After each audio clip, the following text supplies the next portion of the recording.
নমস্কার। কবি জয় গোস্বামীর লেখা দেশ ভ্রমণ।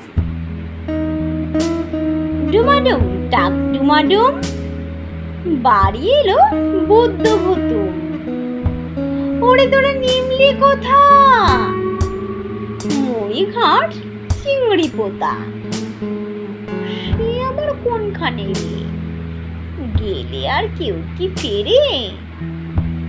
এই তো আমরা গেলাম, কত ভালো মন্দ খেলাম।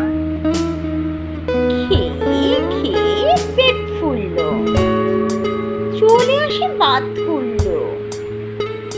সেখানে পাড়ায় পাড়ায় ইঁদুরে বেড়াল তাড়ায়, তাই দেখে ভয়ে মরে তাড়াতাড়ি বিমান ধরো।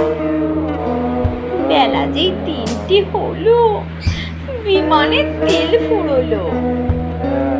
নামলাম সান্তা ক্রুজে, তারপর অনেক খুঁজে এই সবে পৌঁছেছি ভাই। এবারে বিশ্রাম চাই। ডুমাডুম ডাক ডুমাডুম, শুতে যাও বুদ্ধ ভুতুম।